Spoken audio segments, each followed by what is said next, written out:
Voilà, il est 18h05. Il y a d'autres personnes qui doivent encore nous rejoindre, mais je vous propose de commencer doucement pour ne pas prendre trop de retard par rapport au programme de cette soirée.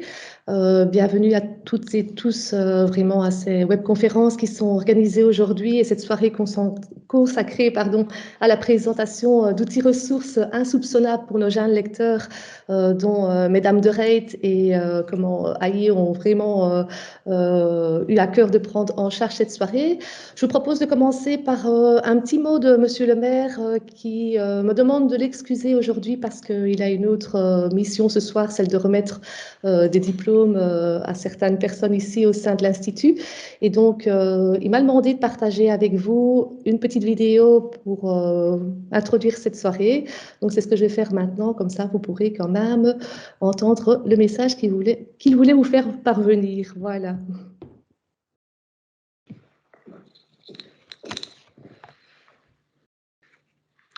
Mesdames, Messieurs, bienvenue à l'Institut supérieur de pédagogie de Namur, ISPN, qu'il s'agisse d'une première rencontre ou que vous soyez des habitués de la maison. Nous espérons être suffisamment convaincants pour que les personnes qui nous rencontrent pour la première fois aient envie de venir nous revoir, que ce soit en s'inscrivant dans une de nos formations ou en participant à nouveau à un événement tel que celui que nous organisons ce soir. Je m'appelle François Lemaire, je suis le directeur de l'École provinciale d'administration et de pédagogie, dont l'ISPN est le pôle de formation dédié aux institutrices et aux instituteurs en fonction. Qu'est-ce que l'ISPN? Vous avez compris que c'est une école de formation continue en l'occurrence, qui travaille dans la durée, nous faisons des formations longues. Nous souhaitons avant tout et surtout que notre école soit un lieu de rencontre entre des enseignants issus d'écoles différentes, de pouvoirs organisateurs différents, de réseaux différents, pour tout dire de cultures différentes. Rencontre pour qu'il puisse y avoir des échanges au niveau de pratique, au niveau de préoccupation, d'inquiétude, d'envie, de perspective, et que tous ces échanges, dans le cadre du lieu de rencontre que nous voulons être, puissent faire en sorte que tous nous apprenions avec plaisir, de sorte que, en considérant que nous sommes tous capables d'évoluer, d'abord à notre niveau, vous puissiez ensuite retourner dans vos écoles avec cette vision très positive de tout le monde est capable et que nos petits élèves, vos petits élèves, puissent s'élever, vous puissiez les élever au sens propre du terme et en faire les citoyens responsables, actifs de demain. L'Institut de pédagogie est donc un opérateur de formation, un acteur de l'enseignement en province de Namur. Sur le territoire de la ville de Namur, il n'est pas le seul. Une autre de nos grandes préoccupations, c'est de créer du lien, de tisser des liens avec les autres acteurs qui sont présents sur ces territoires. Sur le territoire de la ville de Namur, nous avons la chance de compter deux hautes écoles, la haute école Albert Jacquard d'un côté, la haute école Namur-Liège-Luxembourg d'un autre côté, deux hautes écoles qui organisent chacune des départements pédagogiques, donc qui forment des instituteurs et des institutrices de demain. Et la volonté, c'est qu'au travers d'actions telles que ce soir, puisque Madame de Reit et Madame Hayet sont toutes les deux issues de ces hautes écoles, nous puissions créer des liens pour faire en sorte qu'à un moment, il y ait un maillage tel que les instituteurs et les institutrices, dans le Namurois au sens large du terme, lorsqu'ils se sentent le besoin d'être soutenus, quelle que soit leur étape professionnelle, rentrer dans le métier, ou bien à un degré plus ou moins avancé de leur évolution professionnelle, et ils sont très divers, dès qu'il y a une préoccupation, un questionnement, un besoin d'être soutenu dans sa pratique, eh bien, ils puissent connaître les acteurs qui sont à leur disposition pour pouvoir faire en sorte que ce qu'ils recherchent soit disponible pour pouvoir les aider dans leur pratique. Voilà, donc ce soir, je l'ai dit, Madame de Reit, issue de la Haute École Albert Jacquard, Madame Hayet venant de l'ENALUX, vont vous parler du français. Ce sont évidemment donc deux personnes dont le français est un domaine de compétences extrêmement avancé, dans leurs propres hautes écoles, mais qui sont déjà formatrices aussi chez nous, à l'Institut de pédagogie. Et aujourd'hui, elles vont aborder la littérature sous des angles un peu particuliers, toujours dans l'idée évidemment de favoriser la compréhension du français, favoriser l'entrée dans le plaisir de lire, d'exploiter la lecture et de faire en sorte que des enfants puissent exploiter et être des lecteurs, voire des auteurs. Eh bien, vont vous parler, Madame de Reit sous l'angle des migrations, sous le thème des migrations, Madame Hayet sous l'angle de l'humour, mais Madame Catinus, coordinatrice pédagogique, vous contextualisera évidemment tout cela de manière beaucoup plus détaillée et précise et vous présentera mieux les deux intervenantes. Dernière chose avant que je vous laisse, le 23 avril 2022 de 9h à 16h, nous organisons notre traditionnelle journée de littérature de jeunesse. En 2017, à l'initiative de Jannick Cooks, que la plupart d'entre vous, j'imagine, connaissent, et ceux qui ne connaissent pas ne tarderont pas à faire sa connaissance. Donc, il y a eu cette tradition maintenant d'organiser, à l'occasion de la journée UNESCO mondiale du livre et du droit d'auteur, qui en Belgique se traduit par aussi la journée des librairies indépendantes, une journée de littérature de jeunesse. Cette année-ci en particulier, nous allons vous faire découvrir les travaux d'étudiantes qui, depuis 2 ans, dans le cadre de ce que nous appelons une recherche-action, produisent des réflexions, des méthodes et des outils directement transposables dans les classes, puisqu'elles-mêmes font des allers-retours entre l'Institut de pédagogie et leur classe. Et donc, vous proposez ces outils pour faire en sorte que les enfants puissent devenir des lecteurs actifs, critiques, des auteurs, comment aménager votre classe pour en faire un lieu propice aux apprentissages de la lecture et de l'écriture. Enfin bref, toute une série de choses que je vous invite à venir découvrir vous-même le 23 avril. Outre à toute cette journée, c'est que nous allons accueillir, mis à disposition gracieusement par le Service général des lettres et du livre de la Fédération Wallonie-Bruxelles, l'exposition Bastien, ours de la nuit. On a parlé de migration, on a parlé d'humour. Ici, il sera plutôt question du sans-abrisme dans le cadre de ce livre de littérature de jeunesse dont l'auteur est Ludovic Flamand, illustratrice Sarah Grézel. Sarah Grézel et Ludovic Flamand seront présents pour vous parler de leur livre, pour vous contextualiser l'exposition que vous pourrez bien évidemment visiter. Pour vous y inscrire, ne tardez pas, nous avons limité à 120 personnes puisque pour garder une certaine qualité dans la journée, nous devons limiter le nombre de participants. Connectez-vous sur Facebook, sur la page de l'école EPAP Namur, E-P-A-P Namur en un mot. Vous tomberez sur la page de l'école et là vous trouverez un lien qui vous permettra de vous inscrire à cet événement. Voilà, je cède tout de suite la parole à Pascale Catinus, coordinatrice pédagogique de l'Institut supérieur de pédagogie de Namur, ainsi qu'à Mesdames de Reit et Aillé. Passez une très très bonne soirée et je l'espère, à tout bientôt. Au revoir.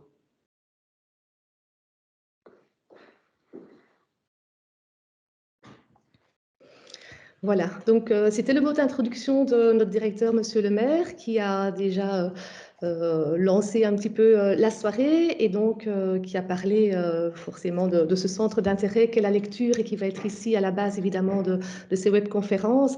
Et donc on sait à quel point la lecture est importante pour chaque domaine d'apprentissage et est vraiment une clé de réussite de chaque domaine d'apprentissage et que cette lecture ne peut pas être dissociée du plaisir d'apprendre et que ça forme un tout qui va être très bien présenté ici par nos deux intervenantes qui mettent vraiment en lien ces deux balises, ces deux axes, on va dire. Et donc, ces deux axes qui sont vraiment en ce moment au cœur tant du pacte d'excellence que les référentiels. Hein. Si on reprend entre autres les écrits des référentiels, les écrits introductifs aux référentiels, il est indiqué noir sur blanc qu'un des enjeux du curriculum du tronc commun est de faire en sorte que les savoirs, savoir-faire et les compétences scolaires apparaissent aux yeux des élèves comme mobilisateurs en ce qui leur permettent progressivement de mieux comprendre et décoder le monde complexe qui les entoure, en ce qui les prépare à affronter les grandes questions de leur temps. Et donc, les référentiels ont été conçus avec le souci de travailler ces savoirs, savoir-faire et compétences qui pourraient faire sens aux yeux des élèves dans la perspective d'un soutien au plaisir et au désir d'apprendre. Et vraiment, ce plaisir et ce désir d'apprendre est une des clés vraiment primordiales à travers, dont on ne peut pas faire fi à notre époque et, à mon sens, qui est vraiment un des facteurs de réussite, si pas le facteur de réussite à tout apprentissage. Et donc, ce plaisir d'apprendre qui va être ici vraiment une des bases, en tout cas, des interventions de Mesdames de Reit et Madame Aillé, doit vraiment être un des points d'attention, surtout à l'heure actuelle, surtout après les périodes qu'on vient de traverser, qui étaient un petit peu tendues. Alors, nos intervenantes vont tour à tour présenter leurs outils et chaque intervention sera suivie d'un moment d'échange avec elles. Donc, si vous avez des questions à poser, des éclairages à obtenir, des réflexions à partager, on vous invite à les inscrire dans le chat, dans la conversation. Et donc, après chaque intervention avec nos conférencières de ce soir, il y aura un moment d'échange de questions-réponses pour pouvoir répondre vraiment au maximum à vos besoins, à vos interrogations. Pour votre information, donc ici, ces interventions sont filmées et on ne gardera pour déposer sur le site de l'ISPN que les parties où nos conférencières interviennent. Donc pour le droit à l'image, on n'aura vraiment que ces captures-là qui seront prises en compte pour pouvoir les déposer sur le site à disposition de toutes et tous, soit pour les revoir, soit pour des personnes qui n'auraient pas été là ce soir. Voilà, donc tous les micros semblent éteints, donc pour vraiment respecter les interventions de Mesdames de Reit et Aye. Et donc voilà, je vais laisser maintenant la parole à Madame de Reit. Et donc Madame de Reit propose chaque année des spectacles à destination des enfants qui sont basés sur des albums littérature enfantine. Et donc elle crée vraiment des spectacles vivants avec ses élèves au sein de son institut, donc en haute école, la haute école Albert Jacquard en l'occurrence. Elle intervient aussi, comme Monsieur le maire vous l'a expliqué, comme chargée de cours chez nous. Et donc ce soir, c'est vraiment cette manière originale de travailler la littérature et le livre pour un public d'enfants avec ses étudiants qu'elle va vous présenter. Mais elle vous présentera beaucoup mieux ça que moi. Et donc je vais lui céder la parole. Merci Madame de Reit. Merci. Bonjour à tous et à toutes. Merci de prendre votre soirée pour suivre un peu ces migrations littéraires. Je remercie Monsieur le maire, bien évidemment, et Madame Catinus de m'avoir proposé de partager avec vous un projet que nous menons depuis quelques années déjà avec une équipe de professeurs à la HEAJ. Nous sommes donc une équipe pluridisciplinaire, plusieurs professeurs de disciplines différentes, français, arts plastiques, musique et pédagogie. Pour amener les jeunes lecteurs à à pénétrer encore davantage le grand univers des livres, il existe bien des habillages possibles. Notre projet consiste en effet en la création d'un spectacle vivant, mettant en scène et présentant différents albums jeunesse. Un travail sur l'expression artistique dans tous ses états, littéraire, oral, musical, plastique, corporel, permet à nos étudiants de proposer à un public d'enfants une ouverture originale sur le monde des livres. Le spectacle de l'an dernier, dont il va essentiellement être question ici, avait pour titre « Plier bagages ». Il rejoint au sens large ces migrations littéraires, sujet que m'avait proposé, et je l'en remercie, Madame Cooks il y a un an. Chaque année, en effet, depuis 6 ans, nous mettons en place ce que nous avons coutume d'appeler un défilé de haute lecture. Chaque année, un thème. Nous avons déjà exploré les droits des enfants avec Droit devant, les émotions avec Toi et moi, l'art en bazar, les voyages avec des livres pour seul bagage, mes racines et mes ailes, qui suis-je? Sur la route, plier bagages, le spectacle de l'an dernier, dont je vais vous entretenir un peu plus longtemps aujourd'hui. Néanmoins, nous sommes déjà dans les préparatifs de celui de l'année prochaine, de cette année, pardon, qui a lieu le 24 avril, où nous inviterons les jeunes lecteurs à venir fouiner dans un cabinet de curiosité. Plier bagages, c'est partir. Partir vite, partir loin, partir plus ou moins longtemps, voyager, découvrir le monde, mais aussi quitter un pays où l'on ne peut plus vivre en sécurité. C'est quitter ses proches ou au contraire les retrouver. Chercher un avenir meilleur, rencontrer un autre qui n'a pas la même chance que nous. C'est aussi réfléchir, ressentir et rêver. Plier bagages parce qu'un livre peut être un voyage, une évasion, une aventure. La lecture peut nous emmener plus loin encore que des pays lointains. Elle offre une fenêtre sur des vies, des pensées, des sentiments, des rencontres. Ce thème permet de rencontrer plus encore en ce moment l'actualité de par son lien avec les migrations plurielles. Il permet aussi d'aborder des albums développant l'imaginaire et l'esprit critique, de s'interroger sur le sens de nos existences et de réfléchir. Qui suis-je et qui est l'autre? Il entre en résonance avec les préoccupations des étudiants et des enfants d'aujourd'hui et est en adéquation avec les nouveaux programmes. Je vous invite donc à faire vos bagages pour vous laisser emmener dans ces migrations, ces voyages, ces aventures littéraires. Une fois le thème sélectionné et choisi, nous procédons à une recherche d'albums en lien avec celui-ci. Nous en sélectionnons une trentaine. Nous analysons ces albums afin de retenir ceux qui auront un potentiel scénique, tant par leur qualité littéraire que graphique, ceux qui offriront aux étudiants et aux enfants une rencontre avec une œuvre littéraire potentiellement riche, une œuvre résistante, permettant également des apprentissages interdisciplinaires et le développement de stratégies de lecture. Nous proposons ensuite ces albums à nos étudiants. De la première sélection, nous retenons une vingtaine d'albums. Des étudiants par petits groupes font leur choix et au final, ce sont 10 albums, 10 atmosphères, 10 univers qui défileront tout au long du spectacle. Le public auquel nous nous adressons est un public de jeunes enfants, généralement entre 10 et 12 ans, des écoles de Namur ou des écoles partenaires. Nous avons aussi, grâce au CAF, la possibilité d'avoir une vidéo du spectacle qui est disponible sur les réseaux sociaux de la Haute École et des partenaires. Les étapes de la réalisation du projet. 2 jours en amont. Les étudiants vont analyser les albums à l'aide de différents outils et s'en imprégner.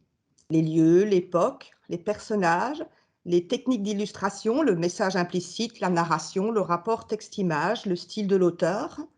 Les aspects intéressants d'un point de vue scénique vont faire l'objet de discussions entre eux d'abord, puis entre professeurs et étudiants. Discussions qui déboucheront sur des idées de mise en scène et de présentation des albums. Nous les invitons à être attentifs au respect de l'univers littéraire et artistique de l'auteur. Les étudiants doivent tout d'abord rédiger un texte de présentation du livre choisi. Il s'agit d'écrire, de réécrire, de transposer, d'évoquer l'histoire, tout en créant par les mots une atmosphère qui rende compte de ce que l'auteur a voulu exprimer dans son œuvre. Les procédés sont multiples, ils peuvent choisir des passages de l'album, faire parler un personnage en jeu, choisir une structure de mise en parallèle ou d'opposition ou de boucle. Ils peuvent utiliser des procédés poétiques, s'adresser à un personnage, créer des dialogues et les jouer, poser des questions, imaginer un narrateur. Les procédés sont multiples, mais sont évidemment choisis en fonction de l'album sur lequel ils travaillent. Les choix scénographiques sont ensuite menés en interdisciplinarité. Ils construiront des décors, des costumes, des accessoires, ils choisiront des musiques, des effets sonores, des bruitages, des jeux de lumière, un montage d'images, ils travailleront leur déplacement et leur expression corporelle. Là aussi, nous avons déjà eu l'occasion de voir des étudiants faire des choix très divers. Par exemple, jouer des scénettes évocatrices des passages clés de l'album, favoriser des interactions avec les personnages ou avec le public, utiliser des marionnettes, des ombres, faire une chorégraphie, s'approprier l'espace, s'initier au mime.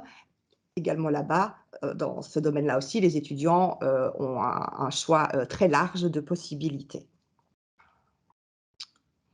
Le défi, en 24 heures, la création du matériel, qui permet aussi à nos étudiants de tester et utiliser des techniques en art plastique qu'ils n'auraient peut-être pas eu l'occasion d'utiliser sans le projet. Les longues répétitions, pour lesquelles nous avons l'aide de coachs spécialistes en art du spectacle qui viennent en toute fin de projet peaufiner le jeu de nos étudiants. Et au final, ce sont 10 scénettes, 10 albums, 10 histoires, 10 univers et 10 ambiances qui vont défiler devant les enfants. Les objectifs du projet. Pour des enfants de 10-12 ans, avoir envie de lire, découvrir des œuvres artistiques et littéraires riches, développer des stratégies de lecture, devenir des lecteurs qui ressentent, interrogent, réfléchissent, imaginent. Nous espérons aussi les sensibiliser à différentes approches artistiques, développer chez eux un esprit critique et enfin initier une réflexion vers un monde ouvert à l'expression ou à la rencontre de l'autre. Pour nos étudiants, futurs instituteurs primaires, les objectifs poursuivis sont initiés à la pédagogie du projet et être confrontés à l'interdisciplinarité, développer chez eux des compétences dans le domaine du français, à la fois en savoir lire, savoir écrire, savoir parler, des compétences qui rejoignent le nouveau domaine de l'ECA, expression française et corporelle, plastique et musicale, Nous voulons les faire réfléchir également à ce qui peut donner envie de lire une œuvre, et nous veillons à ce qu'ils puissent mettre en œuvre un transfert de ce genre de projet dans leur futur métier.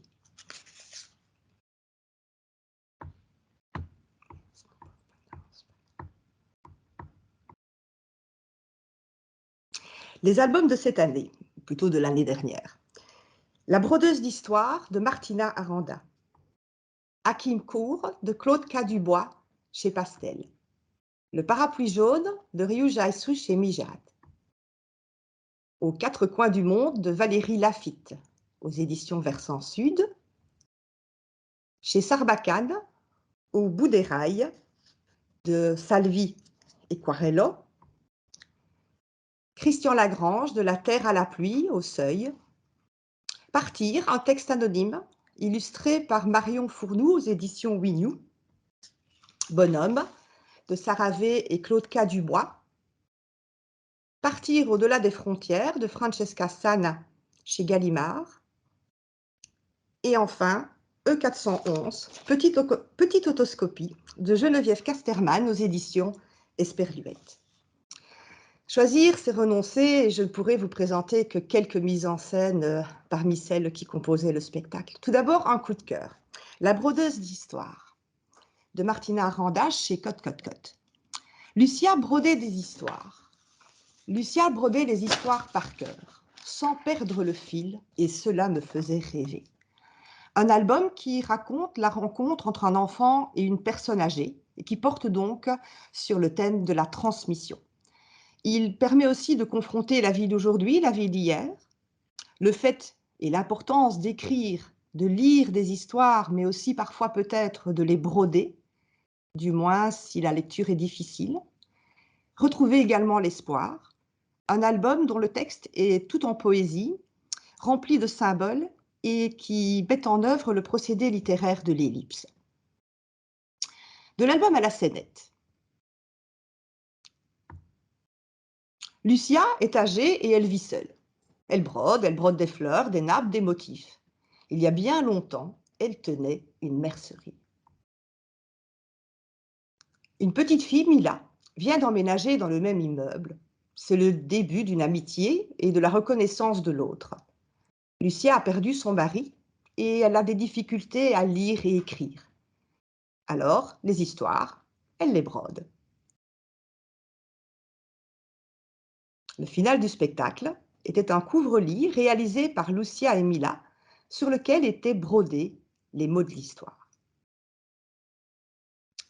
Comment sommes-nous passés de l'album à la scénette? C'est un album qui nécessite de faire de nombreuses inférences pour combler les blancs du récit. Lucia n'est jamais montrée entièrement, son mari est décédé, sa mercerie a dû fermer, elle éprouve des difficultés à lire et écrire. Les étudiants avaient retenu aussi comme caractéristique de cet album, certes nostalgique, qu'il se terminait par une fin ouverte, donnant un espoir. Le narrateur est Mila, la petite fille qui aime tant les livres. Lucia, elle, préfère raconter ses histoires, les histoires du temps passé. C'est pas son fort de lire et d'écrire, elle les brode, les histoires. Les illustrations en noir et blanc, avec une dominance du gris mais quelques éléments bleutés et orange qui font sens. Une ambiance surannée, chaleureuse et tout en délicatesse. La métaphore du fil et de la broderie tout au long de l'histoire, avec un rapprochement entre broder et raconter, broder des histoires. Ce sont les éléments clés de l'album sur lesquels les étudiants ont réfléchi pour construire leur mise en scène. Le mari décédé est évoqué un peu plus longuement. Lucia plonge dans ses souvenirs de jeune mariée, la mercerie est projetée sur l'écran et elle fait admirer à Mila sa bague de fiançailles. Des indices sont présents dans la mise en scène, montrant que Lucia n'aime pas tellement les livres à lire et à écrire, elle les préfère broder. La narratrice, c'est un choix évidemment des étudiants, et Mila devenue adulte. Le texte, lu, est interrompu par des focus sur des scènes jouées, des moments du livre, des moments de vie entre les personnages de Mila et Lucia. La fin était ouverte. Et si Mila rouvrait la mercerie de Lucia après sa mort? La narratrice, Mila, vient s'asseoir dans le vieux fauteuil à bascule, occupé auparavant par la vieille dame. L'idée de transmission tenait à cœur aux étudiants. Des jeux de lumière bleu, de la musique, une musique d'ambiance, la projection de dentelles délicates et de broderies à l'ancienne servait de décor. Et le final, une couverture en patchwork de l'album, réalisée par Lucia durant toute la scène et montrée par les acteurs au public. Mais place maintenant aux acteurs. Voici la scénette qu'ils ont élaborée sur la brodeuse d'histoire de Martina Aranda. Chère à mes yeux, ma rencontre avec Lucia. Certes, elle pourrait être ma grand-mère, mais c'est grâce à elle que j'ai pu être heureuse durant les périodes de ma vie. Je regrette tellement cette époque où rien ni personne ne pouvait porter atteinte à mon bonheur. Tout a commencé le jour de mon emménagement dans mon tout nouvel appartement.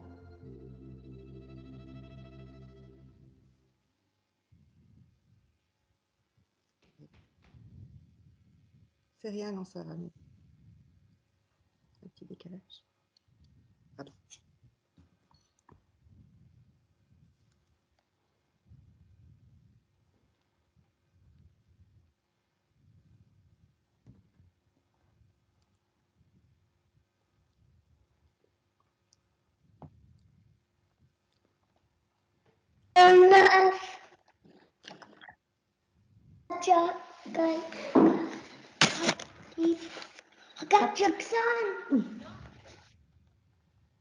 Bonjour, je passerai bientôt me présenter. Signé Mila, votre nouvelle voisine. PS, vous avez de très jolis rideaux.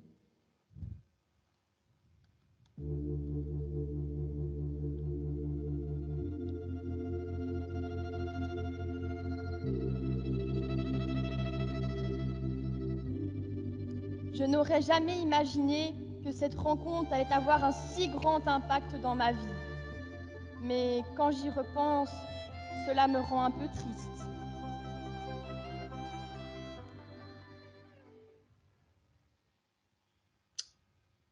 Entre, ma chérie. Je t'attendais justement. Mais Je m'appelle Lucia. je ne veux pas vous déranger. Me déranger? Mais non, pas du tout. Viens t'asseoir. Tu arrives juste à temps pour une toute nouvelle histoire.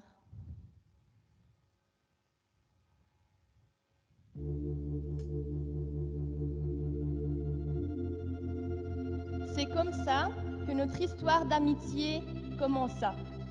J'ai passé des journées entières à écouter les histoires qu'elle me brodait. Mais celle que j'ai préférée est celle qui parlait de son passé. Oh, pardon, Lucia. Je suis vraiment très maladroite. Oh, ce n'est rien, ce n'est rien. Ce n'est que le courrier qui arrive encore à la mercerie. Avant, c'était mon mari qui s'en occupait. Ah bon? Tu as été mariée? Oui. Comment l'as-tu rencontré? Ça, c'est une histoire qui remonte à très longtemps.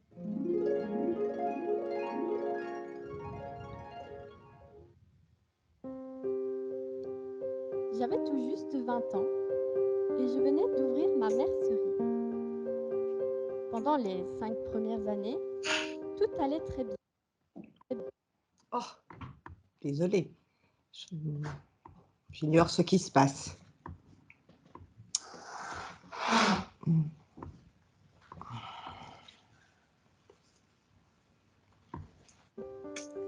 J'avais beaucoup de clients, dont des habitués qui venaient très régulièrement. Tu vas me dire, je ne vois pas comment les choses pourraient se dégrader. Mais je peux t'assurer que ce n'a pas toujours été tout rose. Mais pourtant, tu as l'air si passionnée. Mais que s'est-il passé? Tout simplement l'ouverture d'un très grand magasin de vêtements au centre-ville. Ils y faisaient de tout. Des vêtements, des chapeaux, des bijoux, tout ce que moi-même je faisais, mais moi en plus petite quantité. Tous mes clients ont donc commencé à aller faire leur shopping là-bas. Et je n'avais plus assez d'argent pour me payer un employé. Mais tu n'as quand même pas fermé la mercerie. Qu'as-tu Non. fait? Non. J'ai tout simplement rencontré un homme fabuleux qui a proposé de travailler gratuitement pour moi et en échange, je lui faisais des petits costumes de temps en temps. Je suis directement tombée sous son charme et 6 ans plus tard, nous nous sommes mariés. Mais qu'est-il arrivé à ton mari? Il est décédé en 1980 et avec lui, j'ai tout perdu. Je n'avais plus assez d'argent pour trouver quelqu'un pour m'aider. J'ai donc dû fermer la mercerie.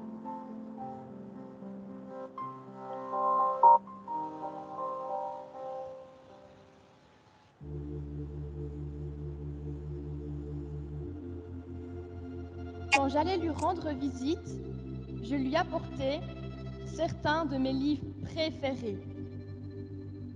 Et malgré mon insistance pour qu'elle les lise, elle préférait toujours me raconter ses propres histoires. Je souriais à la fin de celle-ci et ça l'enchantait.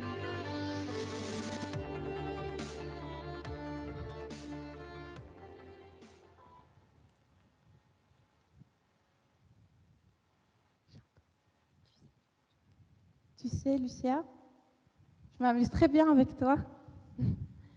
Ça me fait plaisir que tu dises ça. Si j'avais eu des petits-enfants, j'aurais aimé qu'ils soient exactement comme toi et qu'ils puissent me redonner le sourire comme tu le fais si bien. D'ailleurs, je t'ai fait un petit cadeau.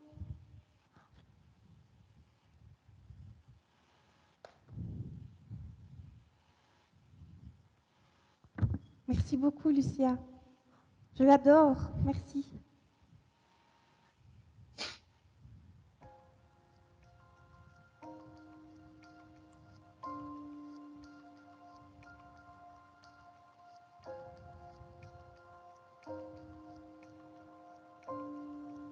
Lucia m'a transmis beaucoup de choses.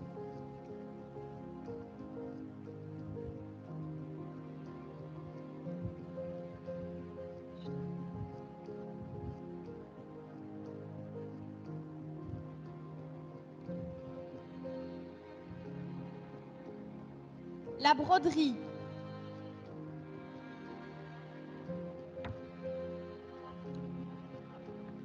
l'amour,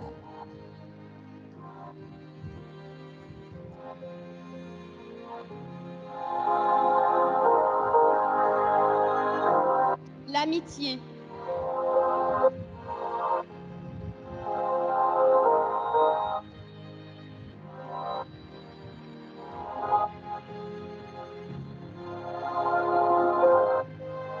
le tricot,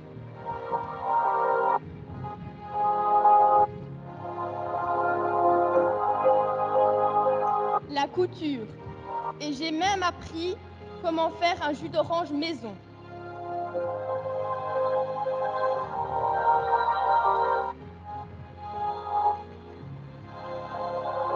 Lucia m'a transmis sa passion pour la broderie et a été très importante durant mon enfance.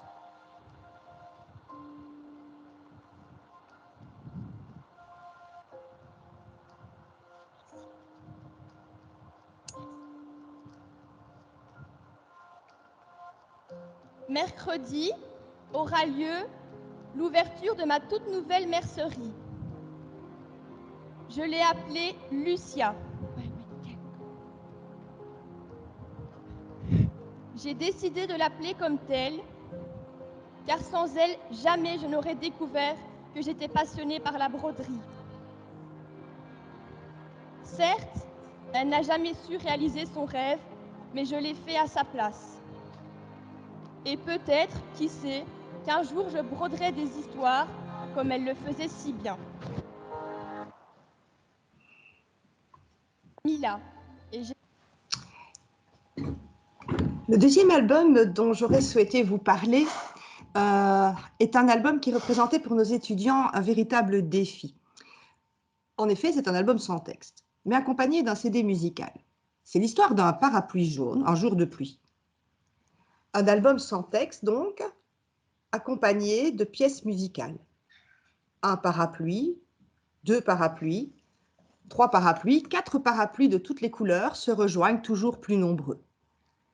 L'album présente ces parapluies avec une perspective particulière. Ils sont perpétuellement montrés d'en haut, jusqu'à la dernière page.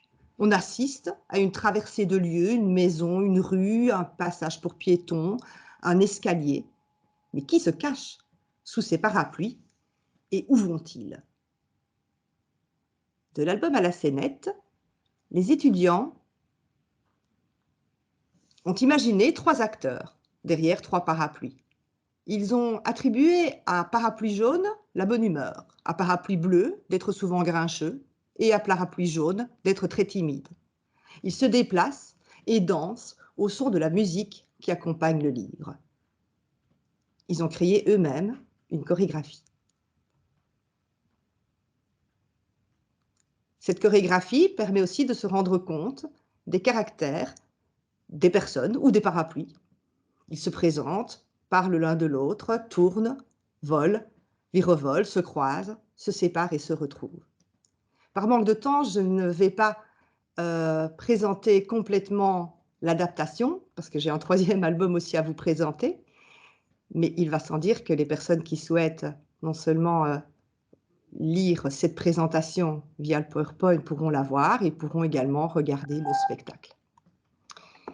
3e et dernier album sur lequel j'avais porté mon attention pour ce soir, principalement parce qu'il parle, lui, des fameuses migrations, c'est De la terre à la pluie de Christian Lagrange.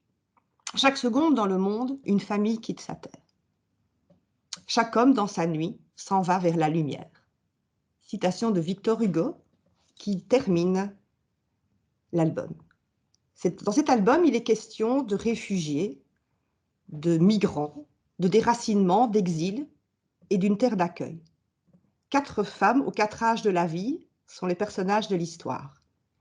Les illustrations sont des sculptures en terre cuite qui permettent de voir les émotions des personnages, leur fatigue, leur détresse, puis plus tard l'espoir. Les images pour les lieux et les circonstances sont froides, numériques, en noir et blanc. Le texte est incisif, poétique, réduit au minimum, comme des citations, il est même parfois absent. De nombreux verbes d'action marquent les étapes d'un long, pénible et périlleux voyage. L'album fait intervenir des symboles. L'oiseau, qui suit les 4 femmes tout au long du voyage, fait également référence aux 4 éléments.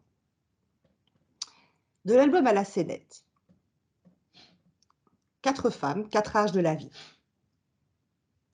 sur les routes de l'exil.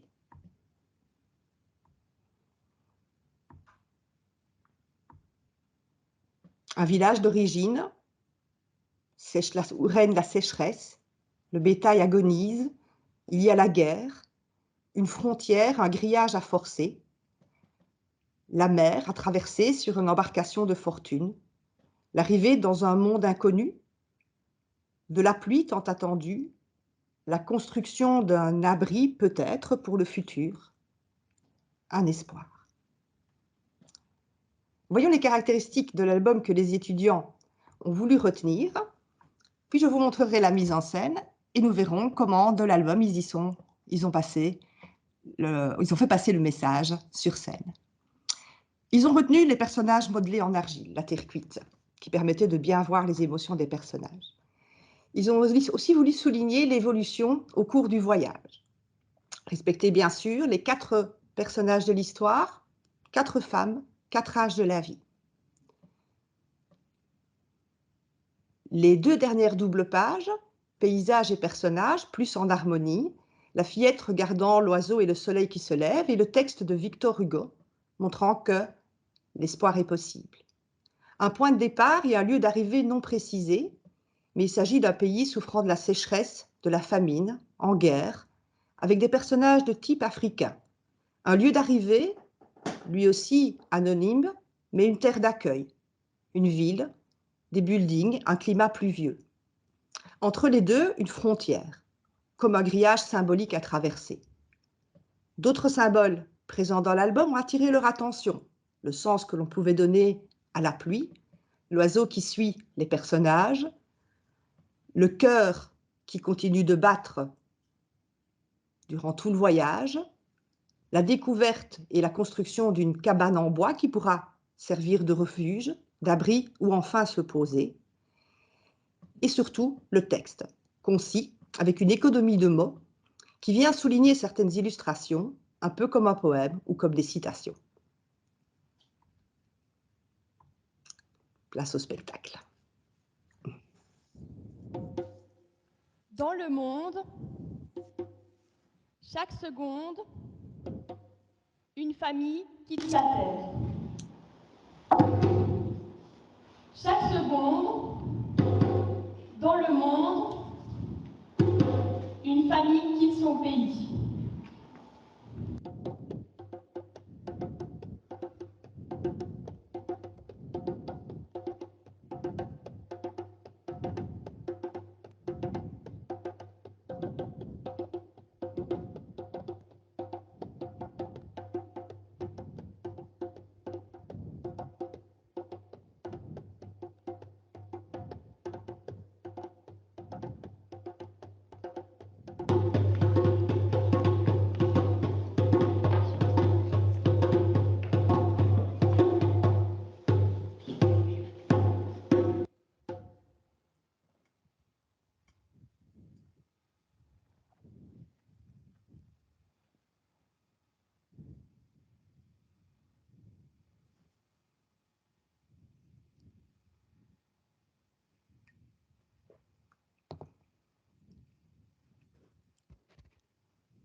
Sécheresse, guerre et famine.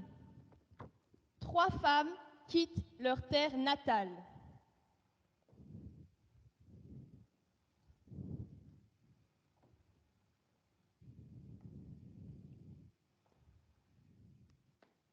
Dans le désert, sous un soleil de plomb, elles marchent et elles marchent pendant des jours sans jamais s'arrêter.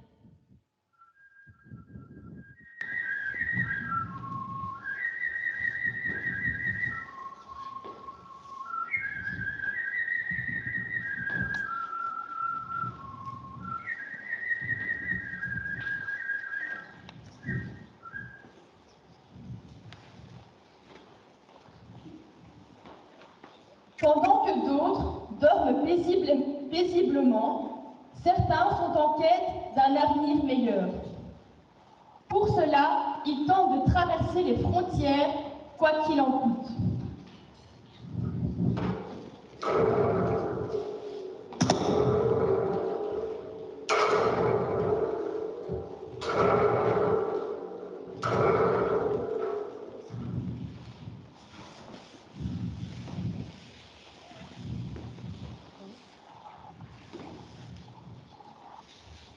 Monter sur une embarcation de fortune et traverser la mer sans même savoir si l'issue sera favorable.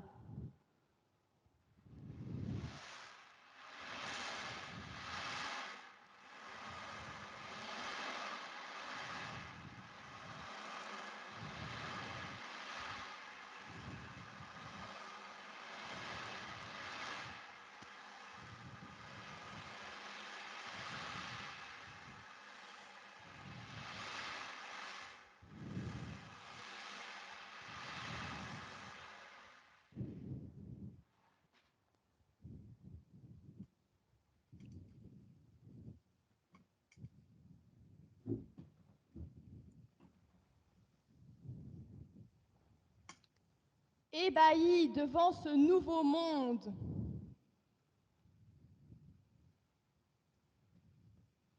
Ces immenses tours, mais qu'est-ce donc?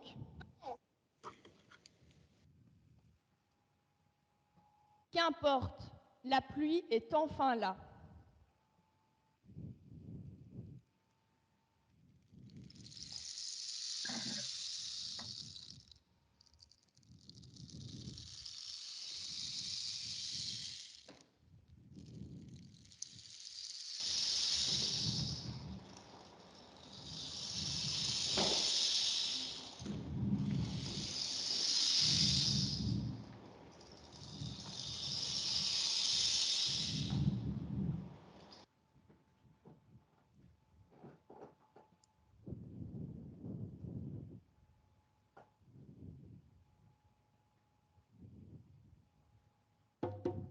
Dans le monde, chaque seconde, une famille quitte sa terre, avec pour seul bagage la force extraordinaire de vivre encore.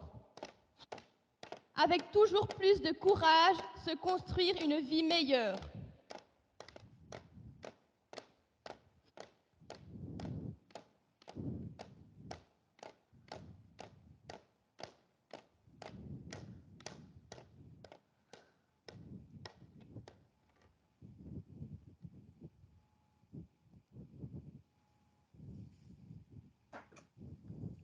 Chaque homme, dans la nuit, Vers sa lumière, chaque homme, dans la nuit, vers sa lumière.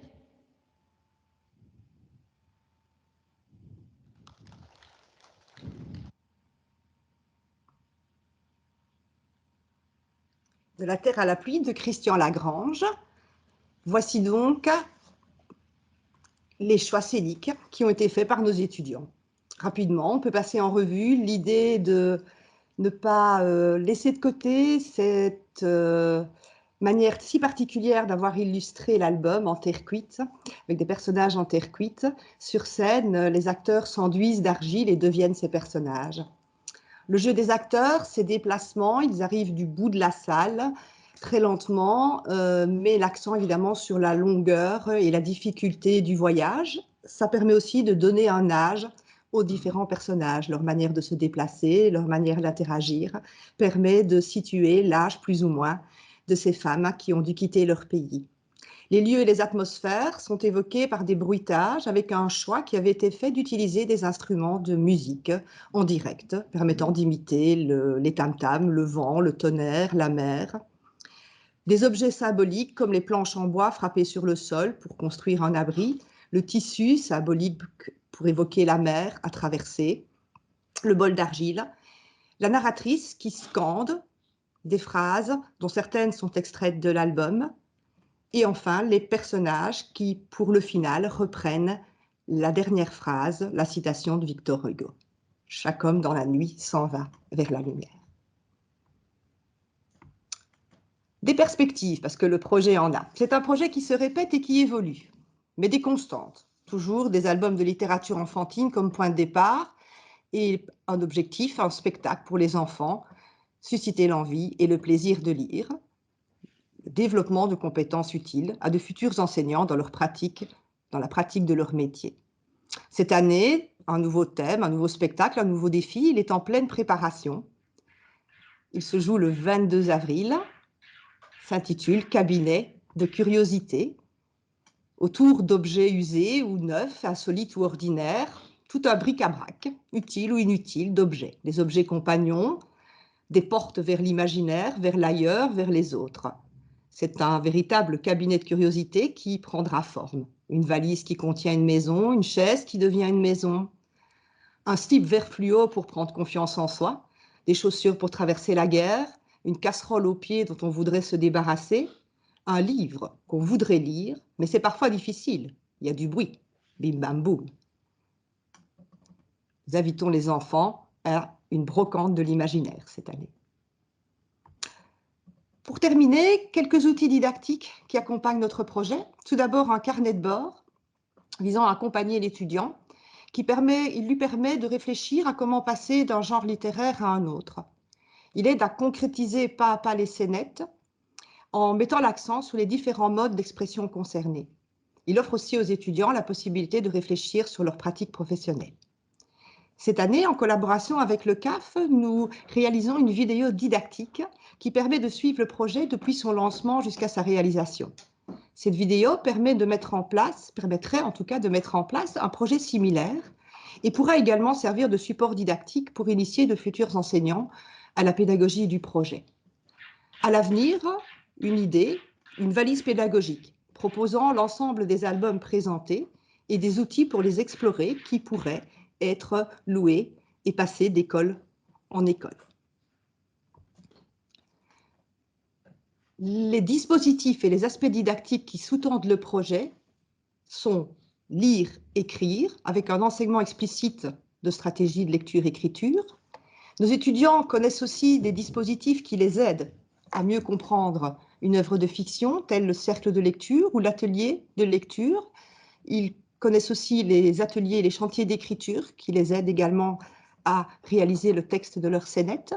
Nous travaillons avec eux également les stratégies de l'oral, un travail sur les genres, passer d'un genre à un autre, l'interdisciplinarité avec l'expression française et corporelle, artistique et musicale, une initiation à la scénographie et aux arts de la scène.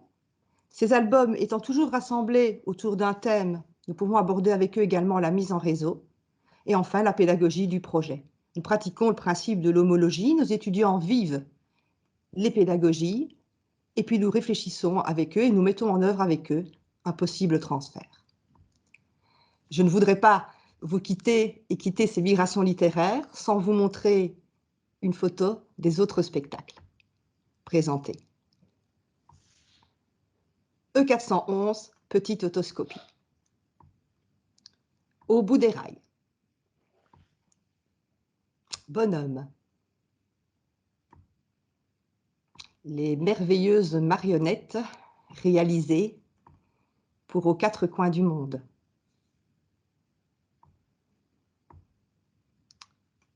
Partir. Hakimcourt. Partir au-delà des frontières. Merci aux étudiants acteurs, merci aux enfants qui sont venus voir le spectacle, merci à vous d'avoir voyagé dans cette webconférence et merci à toutes les personnes qui rendent ce projet possible.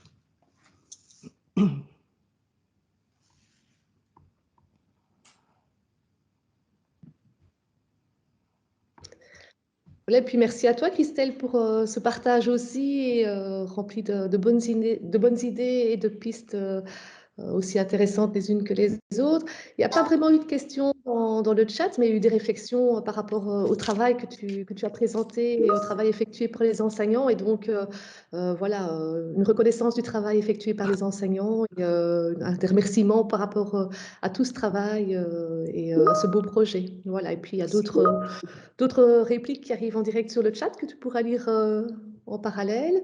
Donc, si vous avez des questions à poser ou des réflexions, mais voilà, vous pouvez peut-être lever la main et en faire part à Madame de Reit voilà, en temps réel, je vais dire, hein, puisqu'il n'y a pas eu vraiment de questions à cibler pour y répondre maintenant. Mais si vous avez des réflexions à partager, vous pouvez lever la main et en faire part directement à Madame de Reit si vous le souhaitez.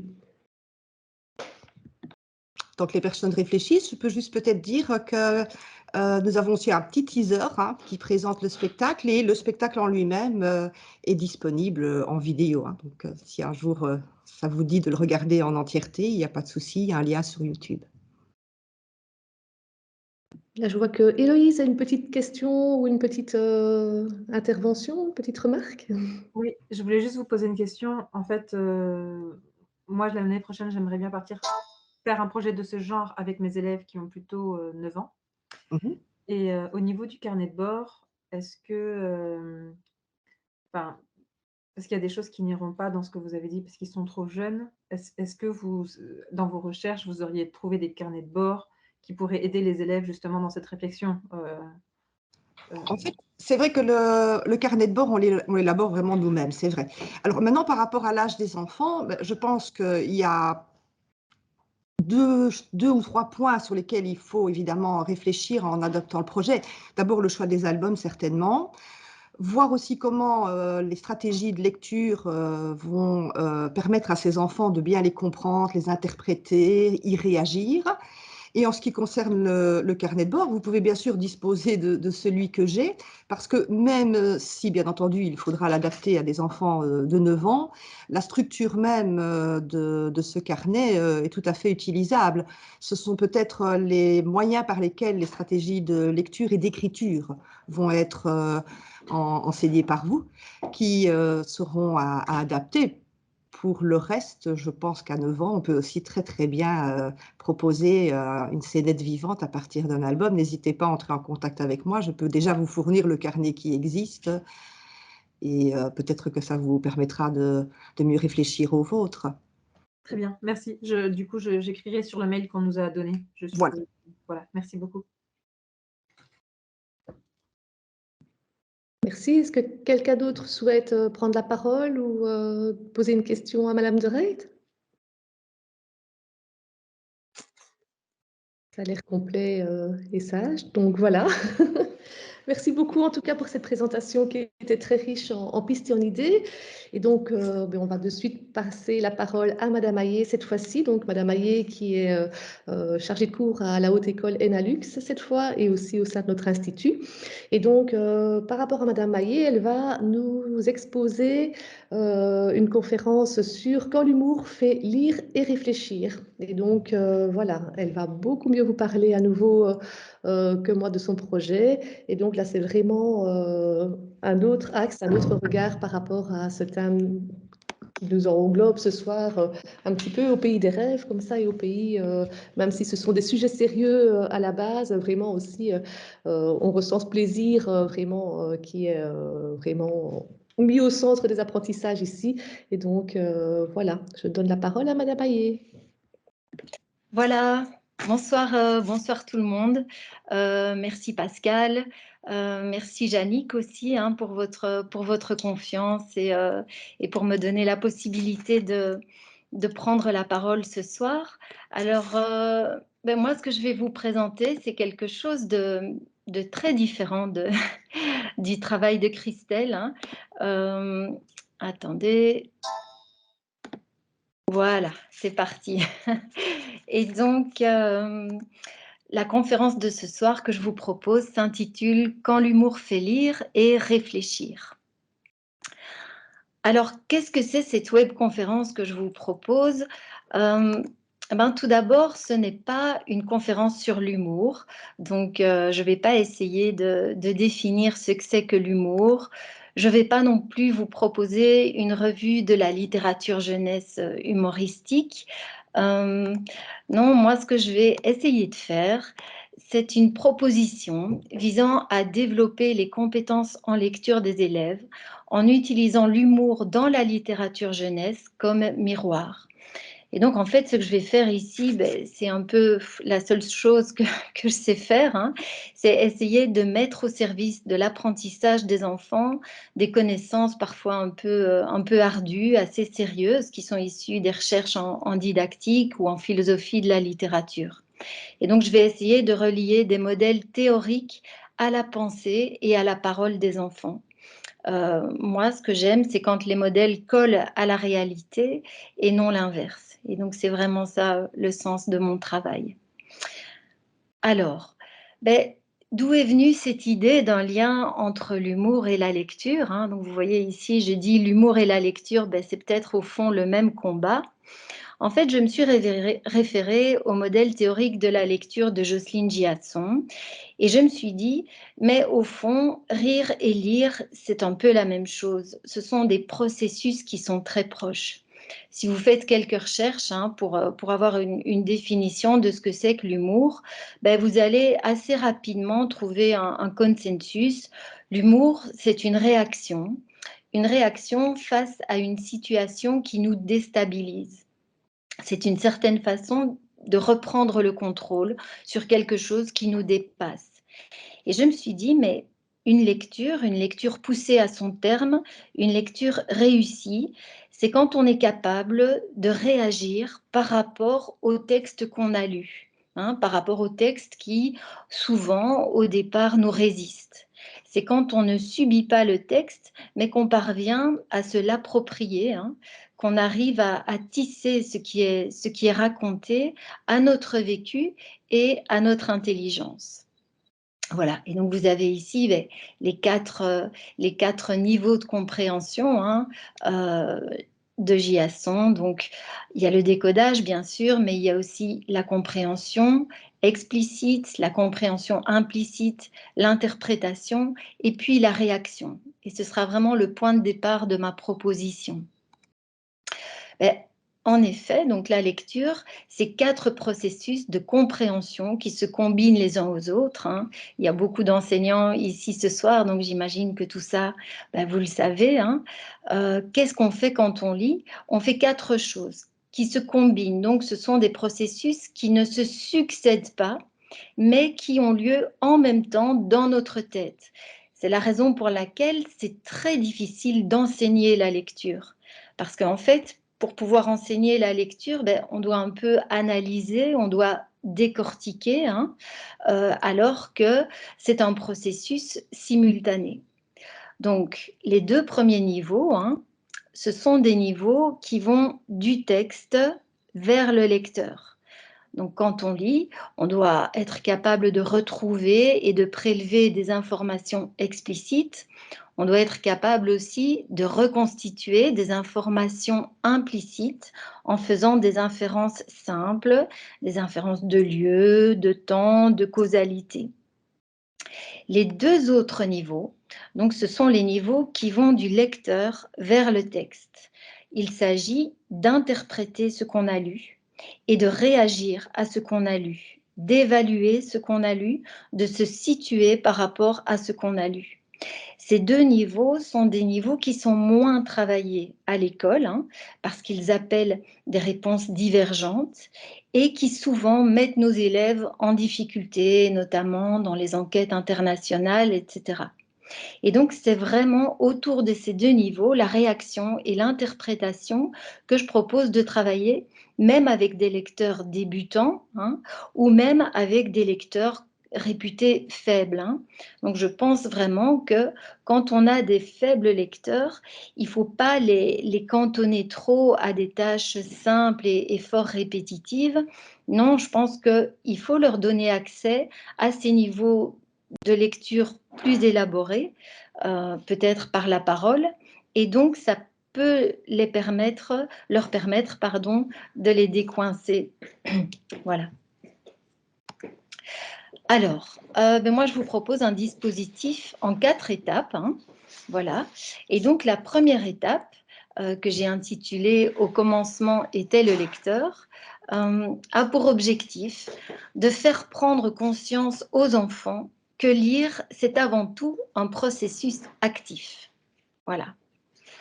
Donc moi, je suis toujours déçue parfois quand j'entends mes étudiants qui disent « Bon, en parlant d'un cours, on n'a rien fait, on a été passif, on n'a fait que lire. » Mais non, en fait, quand on lit, quand on écoute, on est très actif. On est peut-être plus actif encore que la personne qui parle parce qu'on doit essayer de comprendre de façon instantanée ce qu'elle est en train de raconter.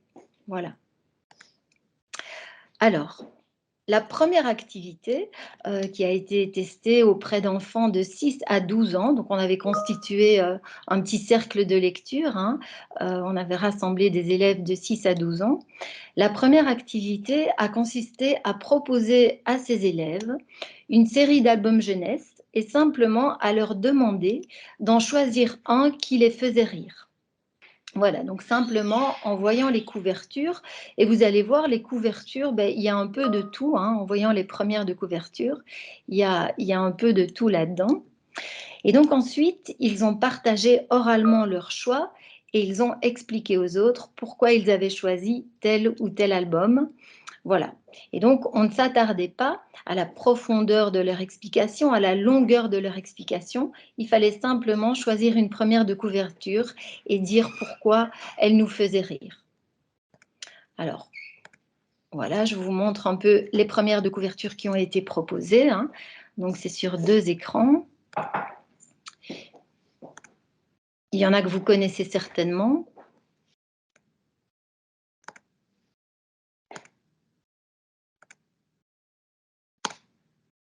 Alors, sur cet écran-ci, voilà, je suis un peu déstabilisée parce que je vois la conversation qui s'affiche et chaque fois je lis en fait. Donc voilà. Donc tout d'abord, il y a « Moi j'adore la maîtresse des tests » qui a remporté beaucoup de succès. On a volé Jeanne au lapin et tout le monde l'appelle Paulette. Alors, voilà la suite.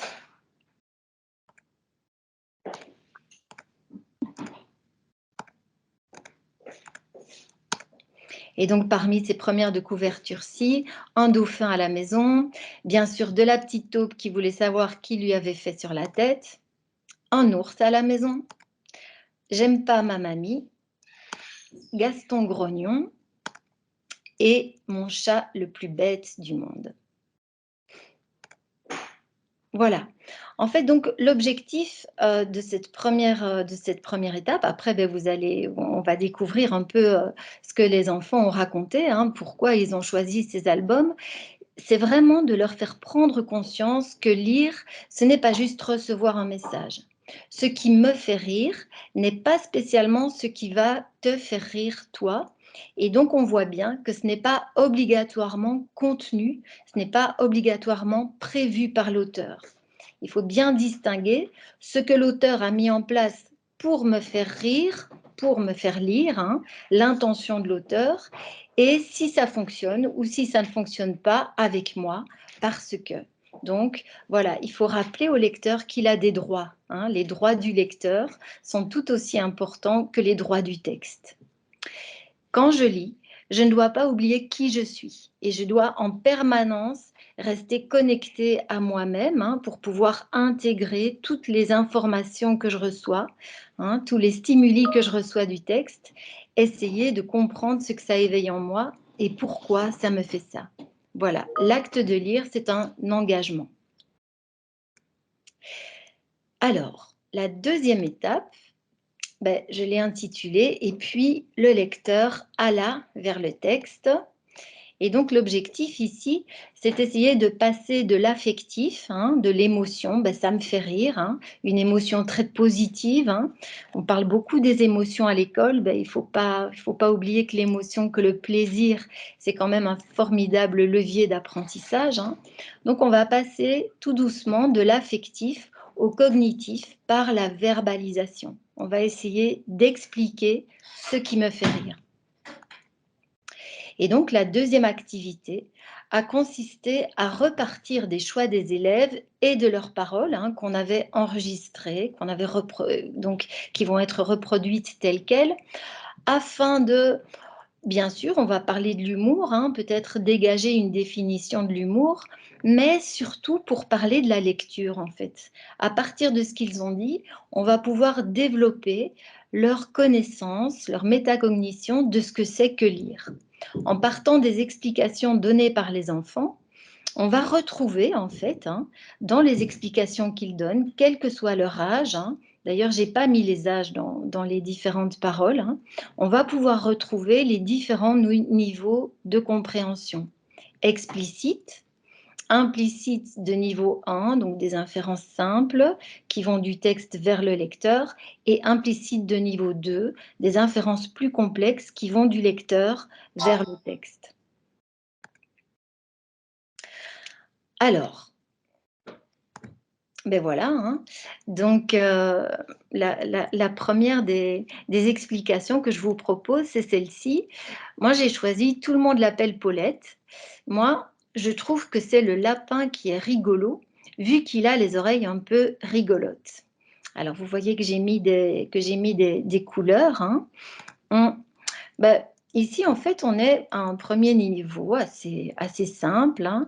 Ce que l'enfant voit, donc que j'ai surligné en vert, hein, il voit un lapin, il voit des oreilles qui sont placées d'une façon particulière, a un effet rigolo sur lui. Voilà, je vois des oreilles bizarres, voilà, et ça me fait rire. Alors, dans le même ordre d'idées, hein, la petite taupe qui voulait savoir qui lui avait fait sur la tête. Et donc, voilà ce qu'on nous dit. L'image, elle me fait rire parce qu'il y a un grand caca sur la tête. Et donc, en fait, c'est la même chose, hein. L'enfant voit une petite taupe avec un caca sur sa tête et il dit que cette image le fait rire, tout simplement. Et donc, pour ce deuxième exemple, hein, enfin, peut-être pas pour le deuxième, hein, il en faudrait plus, hein, mais à partir d'un certain moment, hein, à partir d'une accumulation d'exemples, on peut poser la question aux enfants, tiens, qu'est-ce que je vais surligner en vert et qu'est-ce que je vais surligner en bleu? Et donc, on est ici à un premier niveau, hein, de compréhension. L'enfant verbalise, explique ce qui le fait rire en prélevant une information iconique, donc l'image, explicite. Il dit ce qu'il voit et ça le fait rire. Voilà, donc il a prélevé une information explicite. Alors, ici, c'est assez proche, hein. Voilà. Mon chat le plus bête du monde. J'aime bien la couverture parce qu'elle est drôle et que l'éléphant, il est assis sur un panier de machine à laver et normalement, ça veut dire la nature. Et il tient une carotte dans ses pattes avec un ballon de foot, de basket, et voilà. Alors ici, vous voyez qu'il y a un élément supplémentaire. Donc de nouveau, l'enfant dit que ce qui le fait rire, hein, ce sont des informations qu'il prélève sur la couverture, qu'il voit sur l'image, hein, mais il fait un pas de plus parce qu'il va mettre ça en lien avec ses connaissances sur le monde, hein. Normalement, un éléphant, ça ne se trouve pas dans un univers familier, ça ne se trouve pas sur un panier avec du linge sale, ni sur un ballon de basket. Normalement, un éléphant, c'est dans la nature, hein. Voilà. Donc ici, il va verbaliser ce qui le fait lire, ce qui le fait rire, en prélevant ce qu'il voit, hein, l'information iconique explicite, et en plus en intégrant ça à ses connaissances sur le monde. Alors, on continue. J'aime pas ma mamie. J'aime pas ma mamie. Le petit-fils de la mamie n'aime pas sa mamie. C'est bizarre. Voilà, c'est tout simple, hein, comme explication. Et donc, une nouvelle couleur ici, j'ai surligné en gris. Pourquoi? Parce que cette fois-ci, c'est plus tellement l'illustration, c'est plus tellement l'information iconique qui attire le regard de l'enfant. D'ailleurs, c'est un petit garçon qui parle et sur l'illustration, c'est plutôt une petite fille. Donc, voilà. Par contre, c'est le titre. Il a lu le titre, hein, voilà. Et à nouveau, ce titre d'un petit enfant qui n'aime pas sa mamie, il relie ça à ses connaissances à lui et il dit ça, c'est quand même étonnant parce que en principe, tout le monde aime sa mamie, hein. Voilà, et de nouveau, un autre enfant, j'aime pas ma mamie parce que ça sort un peu du cadre normal, de la vie, quoi, en général. Voilà. Un ours à la maison, ça a l'air drôle parce que c'est pas normal un ours à la maison. Et j'arrive vraiment pas à argumenter. Voilà. Donc ici, en fait, ils expliquent pourquoi ça les fait rire en prélevant une information textuelle explicite, hein, oui, elle est écrite noir sur blanc sur la couverture, hein, et en intégrant cette information textuelle à leur connaissance sur le monde. On a volé Jeannot Lapin. On a volé Jeannot Lapin. Moi, ça me fait rire parce que Jeannot, c'est un bizarre nom et sa tête, elle est aussi bizarre. Et voilà. Bon, voilà, donc ici, l'enfant, qu'est-ce qu'il fait?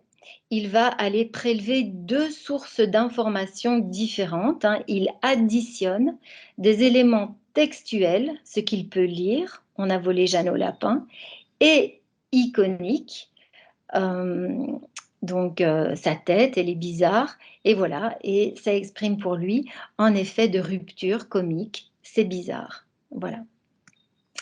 Donc, verbalisation de ce qui le fait rire par prélèvement de l'information textuelle et iconique, toujours explicite, mais en intégrant ça à ses connaissances sur le monde de nouveau. On passe maintenant à un autre niveau. Voilà. De la petite taupe qui voulait savoir qui lui avait fait sur la tête. Elle a un caca sur la tête et c'est bizarre qu'elle ne sait pas qui lui avait fait sur la tête. Donc vous voyez ici qu'il y a une nouvelle couleur qui apparaît, hein. Elle ne sait pas qui lui avait fait sur la tête, en jaune, hein. Et donc, ici, qu'est-ce qu'elle fait, la petite Louise, hein?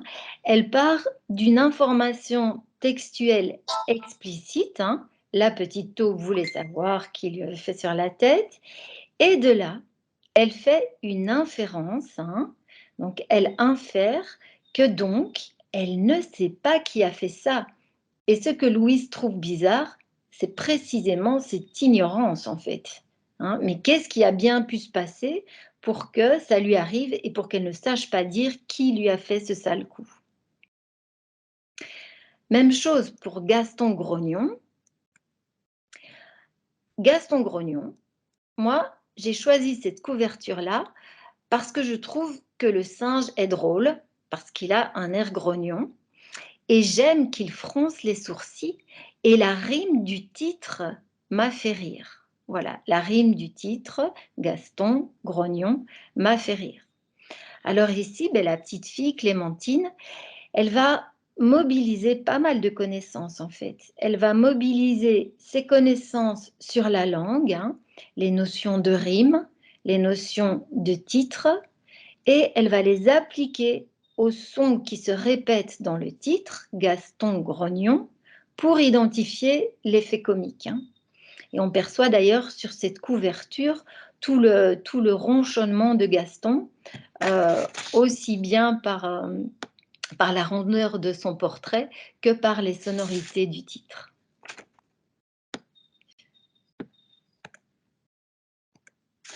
Attendez. Voilà. Et donc ici, les enfants verbalisent par prélèvement de l'information textuelle ou iconique, implicite cette fois. Hein. Ce n'est pas dit, on ne peut pas toucher clairement ce qu'ils disent. Hein. C'est ça l'implicite, c'est quand vous ne pouvez pas mettre votre doigt dessus. Hein. En intégrant ça à leur connaissance sur le monde, sur la langue, sur les textes, à leur métalangage grammatical, à toutes ces connaissances qu'ils possèdent déjà.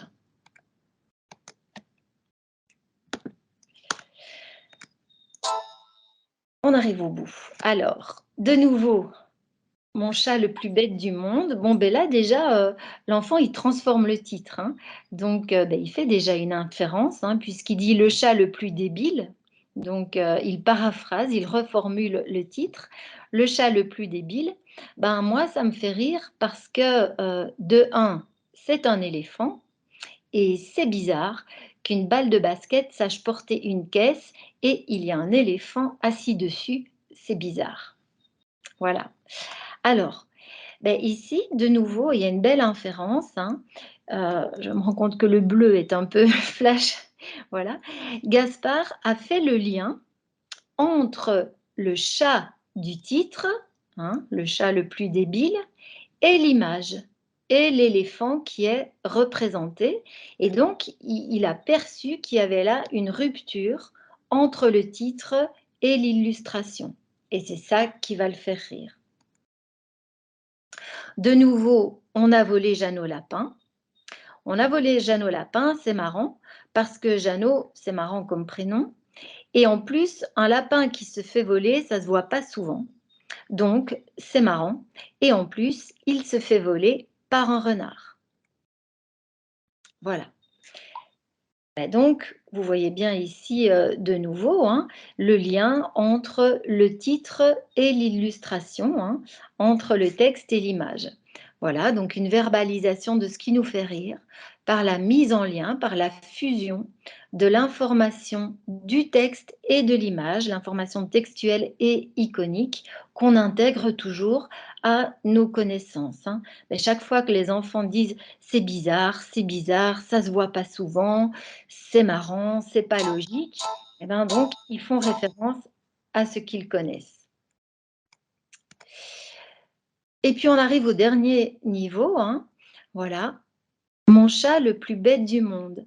Ça me fait rire parce que c'est pas du tout un chat, c'est un éléphant et il est assis sur un panier et donc j'aimerais bien le lire parce que je trouve que ça va être une histoire drôle. Alors ici vous voyez, hein, il y a un élément neuf, c'est que petit à petit, on se met dans un projet de lecture, hein, dans un projet de lecteur. J'ai choisi le livre Un ours à la maison parce que la couverture me donne envie. Pourquoi? Parce que déjà, on voit un ours qui est en train de manger un chat Et c'est rare quand même de voir un ours dans une maison. Ça donne envie d'aller voir l'ours et tout ce qu'il fait comme bêtise. Et ça a l'air marrant. Ou encore, ben, je trouve que c'est drôle, mon chat le plus bête du monde, parce que je trouve que ça a l'air rigolo. Pourquoi celui-là? Parce qu'il y a des animaux et parce que je ne le connais pas et les autres, je les connaissais déjà. Voilà. Et donc ici, ben, il y a de nouveau cette verbalisation par mise en lien de l'information du texte et de l'image et intégration à ces connaissances pour aller voir dans le livre. Voilà. Et donc ça, c'est vraiment, ben, c'est gagné, hein. Donc, ben, que conclure de tout ça? Que conclure de tout ça? Voilà. Ben, quand on se met à l'écoute, quand on se met à l'écoute de la parole des enfants, on voit que tous, même les plus jeunes, sont capables d'inférences complexes et d'inférences de haut niveau, hein. Ils sont capables d'élaborer, d'expliquer, hein.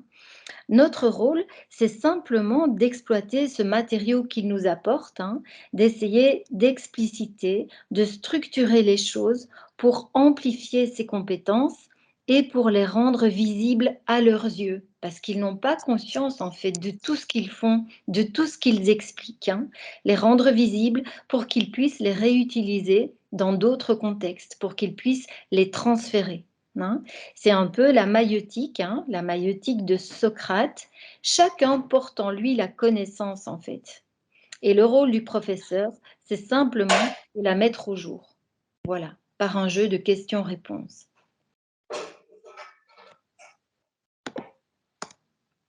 Alors, troisième étape, ben on va quand même aller lire à un certain moment, hein, et le lecteur plongea. Voilà. Je pense qu'il y a quelqu'un qui n'a pas coupé son micro. Donc, et le lecteur plongea. Ben, l'objectif de cette troisième étape, c'est quand même d'ouvrir le livre comme une boîte noire, hein, et d'aller décortiquer, d'aller démonter ces rouages du bizarre que l'auteur a mis en place pour nous. Et donc, pour cette troisième activité, j'ai choisi un des albums qui avait été le plus plébiscité par les enfants. C'est « Mon chat le plus bête du monde » de Gilles Bachelet. Et donc, pour aider les enfants à se donner un projet de lecture, on a fait d'abord une activité que je pense tous les enseignants font, hein, une activité toute simple de description et élaboration. Donc, description, ce que je vois, élaboration des questions, des hypothèses, des interprétations. Et donc, l'activité se fait en collectif oral, en cercle de lecture, hein. La parole circule le plus librement possible et on invite les enfants à s'exprimer à propos de la première de couverture et on va simplement classer leur prise de parole en 2 colonnes. Donc, une colonne savoir, hein, ce que je sais, donc de nouveau, ce que je peux voir, ce que je peux lire, c'est tout ce qui apparaît explicitement, hein, et vouloir, c'est plutôt de la mise en projet, des questions, des hypothèses. Ici, on leur avait demandé de formuler des questions. Et donc, vous voyez, ben, dans la colonne savoir, un éléphant qui prend toute la place, il est tourné vers nous, il est assis sur des objets du quotidien, quelqu'un qui parle de son chat qui est le plus bête du monde. Voilà un peu tout ce que les enfants venaient cueillir, venaient extraire de cette première de couverture. Dans les questions qu'ils se posaient, vouloir, ben, pourquoi il dit que c'est un chat alors que c'est un éléphant?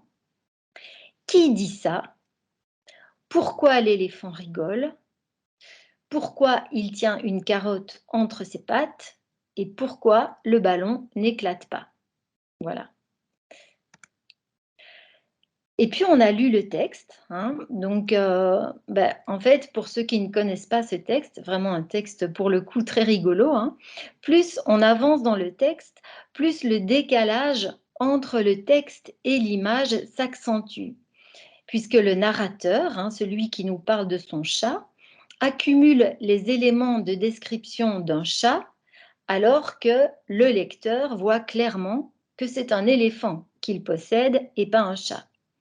Et donc, à un certain moment, il est probable que les enfants, et surtout les jeunes enfants qui ne sont pas encore très, très inhibés, vont crier de plus en plus fort, vont lui expliquer qu'il ne s'agit pas d'un chat, mais d'un éléphant.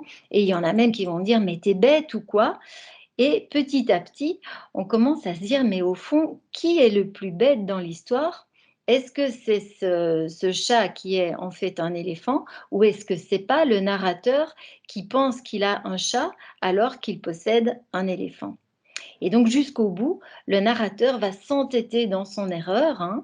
Et donc avec des grands élèves, on pourra même s'attarder parce que dans le livre, il y a des mises en garde, des espèces d'avertissements, des mises en garde qu'il a reçues. Donc la lettre du directeur du musée des sciences naturelles et l'ouvrage sur les chats qu'il a reçu d'un ami. Et puis on arrive à la dernière étape, voilà, que j'ai intitulé « Et atteignit la rive ». Et donc l'objectif, c'est d'interpréter cette fois ce qu'on a compris de cette drôle d'histoire, c'est-à-dire d'équilibrer les droits du lecteur et les droits du texte. Voilà. On va faire parler les enfants pour voir comment ils interprètent en fait ce décalage. Et c'est ici qu'on va vraiment avoir des réponses interprétatives et des réponses qui peuvent être divergentes. À partir du moment où les enfants ont compris ce qu'ils lisaient, et la compréhension, elle va être la même pour tous, ils sont capables d'interpréter ce qu'ils ont lu et l'interprétation, elle va être différente pour chacun. Voilà. Donc c'est pour ça qu'on dit que les deux derniers niveaux, ils vont du lecteur vers le texte. Les différences peuvent s'exprimer, peuvent se marquer. Mais une interprétation doit malgré tout s'appuyer sur le texte. Voilà. Et ça, donc, ce sont les deux premiers niveaux de compréhension. Et donc, voilà le genre d'interprétation qu'on a eu. En fait, c'est un chat qui est déguisé en éléphant. Pourquoi pas, Ou encore, il dit chat, mais pour lui, ça veut dire éléphant. Ou encore, on lui a peut-être fait croire que c'est un chat. Ou enfin, il ne veut pas voir que c'est un éléphant. Voilà un peu des très belles hypothèses, des très belles interprétations que les enfants ont faites. Et donc, pour terminer, je propose de sortir du contexte du livre pour les inviter à faire des liens avec d'autres situations de la vie réelle. Et on peut entreprendre une discussion sous forme, un atelier de discussion philosophique autour de la question du jugement que l'on porte parfois sur les gens ou sur les choses. Au fond, quand on nous juge, mais quels sont les critères de jugement ? Et qui sait s'ils sont bien adaptés à nous? Le juge peut-il se tromper?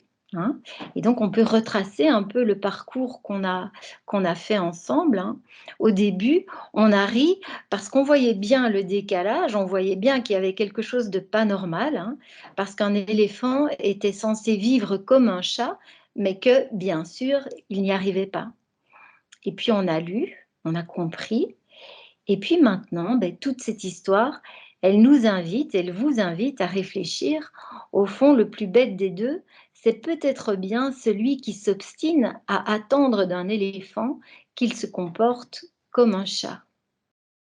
Voilà, et je terminerai avec ce petit clin d'œil à une image qui circule beaucoup sur le net et qui illustre un certain pan de notre système éducatif. Voilà, et où on voit ce monsieur derrière un bureau qui s'adresse à un oiseau, un singe, un pingouin, un éléphant, un poisson rouge dans son bocal, une otarie et un chien. Pour une juste sélection, tout le monde doit passer le même examen. Vous allez devoir grimper à cet arbre. Voilà.